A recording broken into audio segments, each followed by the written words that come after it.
गया भी बड़ी घटना हुई जहाँ पर पीएमसीसी महिला जवान के साथ आरोपी को गिरफ्तार भी कर लिया गया है। देखिए, एक के बाद एक जिस तरीके से बिहार में आपराधिक घटनाओं की एक श्रृंखला सी बन गई है और प्रशासन पूरी तरीके से नतमस्तक दिख रहा है अपराधियों के सामने। ये बात सही है कि जो ये घटना घटी है ये जितनी निंदनीय है, जितनी शर्मनाक है, कार्रवाई भी हुई है, गिरफ्तारी भी हुई है,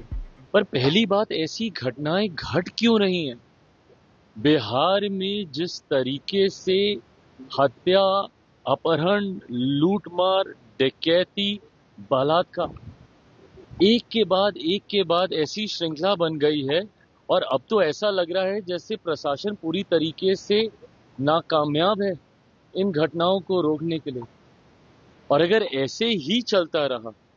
तो ये आने वाले दिनों में एक बहुत भयावह परिस्थिति उत्पन्न कर देगा हमारे प्रदेश में। उत्पन्न हो चुकी है। जिन परिवारों ने अपनों को खोया उनका हालात पूछिए, जिन बच्चियों के साथ इस तरीके से दुष्कर्म हो रहा है उनके हालात पूछिए। आज अगर इस तरीके की बातें भी कही जाती हैं कि चुनाव के कारण ऐसी गतिविधियों को असामाजिक तत्व अंजाम दे रहे हैं, अगर चुनाव भी एक कारण, और मैं भी मानता हूं कहीं ना कहीं कि संभवतः चुनाव भी एक कारण है, सरकार को बदनाम करने की साजिश के साथ संभवतः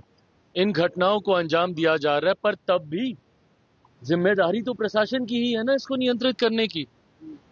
कोई भी अपराधी आपके राज्य में आपराधिक घटनाओं को कैसे अंजाम दे रहा है प्रशासन के रहते हुए, या तो फिर इसमें प्रशासन की मिली भगत है और या फिर प्रशासन इस पे लीपापोती करने का कार्य कर रहा है, और या फिर पूरी तरीके से प्रशासन निकम्मा हो चुका है और अब इनके बस का नहीं है बिहार और बिहारियों को सुरक्षित रखना। ऐसे में पुनः एक बार मैं बिहार सरकार से आग्रह करूंगा, जरूरी है समय रहते हम लोगों को इसके ऊपर कार्रवाई करने की। मुझे इस बात का दुख होता है कि मैं एक ऐसी सरकार का यहाँ पे समर्थन कर रहा हूं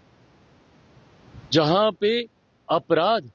पूरी तरीके से बेलगाम हो चुका है। इस पे नियंत्रण पाना जरूरी होगा, नहीं तो इस तरीके से बिहार और बिहारियों की जिंदगी से होता हुआ खिलवाड़ बिहार को बहुत बुरे अंजाम तक